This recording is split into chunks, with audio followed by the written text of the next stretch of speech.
পুরসভার পুকুর, আর সেই পুকুর দখল করে ভরাট করা হয়েছে। সেই জমি বিক্রি হয়, সেই জমিতে অনেকে বাড়িও করেন। এবার সেই পুকুর পুনরুদ্ধারে উদ্যোগী স্থানীয়রা, আর পুকুরকে পুকুরে ফেরাতে আসরে বিএলআরও।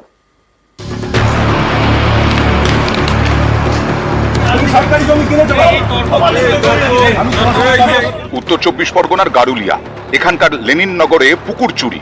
স্থানীয়দের দাবি, ধাপে ধাপে আবর্জনা ফেলে পুকুর ভরাট করা হয়েছে, তারপর সেই জমি বিক্রিও করা হয়েছে। এখানে রয়েছে একটা 19 কাঠা জমির ওপর একটা পুকুর। 2017 সাল থেকে ধীরে ধীরে পুকুরটাকে কিন্তু ভরিয়ে ফেলা হচ্ছে। পুরসভার পুকুর, সেটাই ভরাট করে বিক্রি করা হয়েছে।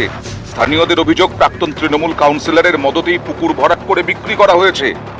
জবরদস্তি আমাকে দিতে হয়েছে, গেলি আসতো দোস্ত, এখানকার কাউন্সিলর উনিও বলতো তোরা নিয়ে নে, আমি আমার লাগবে না, কি হবে দিদি? কাউন্সিলর এখন বলছে কি এটা ভাঙা হবে। যারা জমিটার কাজ করেছে সেটা তারাই বলতে পারবে, আমি তো জমির কাজ করিনি, কোনোদিনও বলতে পারবে না, প্রমাণই করতে পারবে না কেউ, কারণ আমি এগুলো করিনি।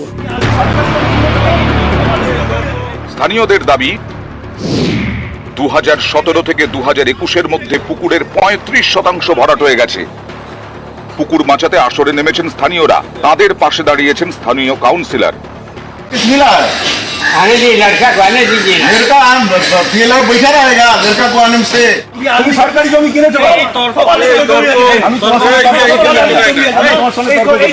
যখন দেখলাম পুকুরটা ভরা যাচ্ছিল, তখন আমরা ক্লাব থেকে এগিয়ে আসলাম, কেস কামারি করলাম, করার পরে পুকুরটাকে আবার ফিরিয়ে আনছি। এলাকার মানুষ চাইছে, কিছু অসাধু লোকরা চাইছে না, তাদের তো কেনা হয়ে গেছে জমি, ফেরত করে আমরা ছাড়বো। পুকুরটা বিগত 2017 সাল থেকে ভরার কাজ চালু হয়েছিল।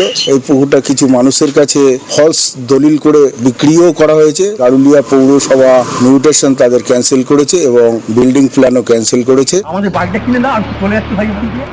পুকুরকে পুকুরে ফেরাতে উদ্যোগী হয়েছেন স্থানীয় বিএলআরও। ঘটনাস্থল ঘুরে দখলদারদের নোটিশও দিয়েছেন। আমরা জানতে পেরেছিলাম যে পুকুরটা ভেস্টেড ল্যান্ডে আছে, আর সেটা এর আগেও আমি ইন্সপেকশন করেছিলাম, সেটা এনক্রোচমেন্টও হয়েছে। তো সেই এনক্রোচমেন্ট তো থাকার কথা নয়, আর আমরা সেই পুকুরটাকে আবার রেস্টোরেশনের কাজ শুরু করতে পেরেছি। পুকুরের ম্যাক্সিমামটা আমি রেস্টোর করতে পেরেছি, আর অল্পটুকু এরিয়াগুলো আছে যে তাদেরকে নোটিশ দেওয়া হবে, নোটিশে সরিয়ে নিলে অ্যাকর্ডিংলি কাজ হবে। গারুলিয়া থেকে অরুণ ঘোষ, নিউজ 18 বাংলা।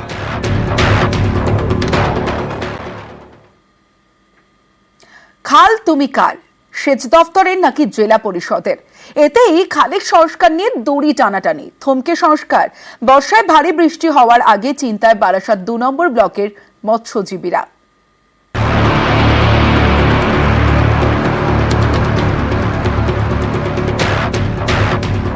উত্তর চব্বিশ পরগনার হারোয়া পাশ দিয়ে বয়ে গিয়েছে বিদ্যাধরী নদী।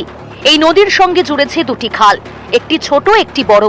দুটি বয়ে গিয়েছে বারাসাত 2 নম্বর ব্লক দিয়ে। দীর্ঘদিন সংস্কারের অভাবে এই দুই খালেই জমেছে পলি, ভরেছে কচুরি পানায়। এতে চিন্তা বেড়েছে মৎস্যজীবীদের, কারণ এই খালের জল এলাকার মৎস্যজীবীদের বড় ভরসা।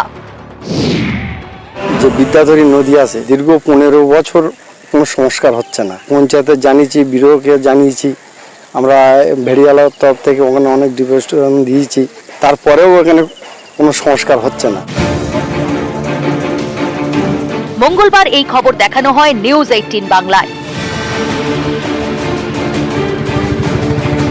শুক্রবার খাল দুটি পরিদর্শনে যান সেচ দফতরের প্রতিনিধিরা।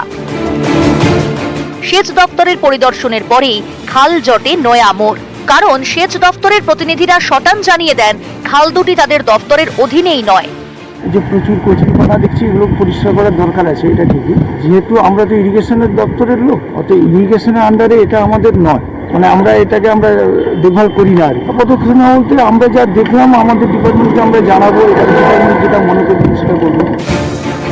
তাহলে খাল তুমি কার? জানা গেছে খাল দুটি উত্তর চব্বিশ পরগনা জেলা পরিষদের অধীনে। খাল জেলা পরিষদের এটা হয় না, খাল বেশিরভাগই হচ্ছে ইরিগেশনের। আপনি যেহেতু বললেন, আমি এটা খোঁজ খবর নেব। যদি জেলা পরিষদের হয়, জেলা পরিষদ পদক্ষেপ করবে। আর যদি এটা ইরিগেশন হয়, তাহলে ইরিগেশনের যিনি প্রধান সচিব আছেন জেলা আমাদের রাজ্যের, তার দৃষ্টিতে আমি আনব। পরবর্তীকালে আমি ইরিগেশনের সাথে ব্যাপারটা টেক আপ করি। গতকাল ভিজিটটা করানো হয়েছে, ভিজিট করে রিপোর্ট দেবে। ডিপার্টমেন্ট তাদেরকে বলেন যে হ্যাঁ এটাকে টেক আপ করতে হবে এবং এর সংস্কার ইরিগেশনই করবে। আদারওয়াইজ যদি অন্য কোনো রকমের ডাইরেকশন আসে সেই অনুযায়ী কাজ হবে। খাল তো ইরিগেশন ছাড়া কেউ কাজ করে না, তো সেক্ষেত্রে ইরিগেশনের করাটাই স্বাভাবিক।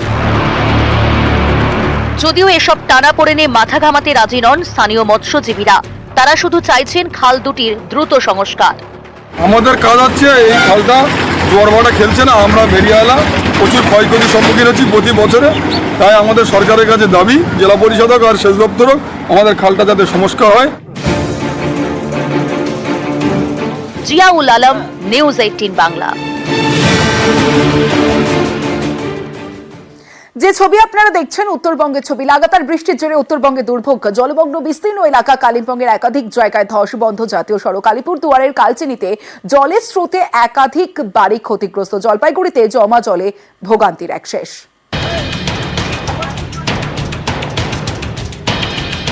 টানা কয়েকদিনের বৃষ্টি, উত্তরবঙ্গের সব নদী ফুঁসছে, জল ঢুকেছে লোকালয়ে।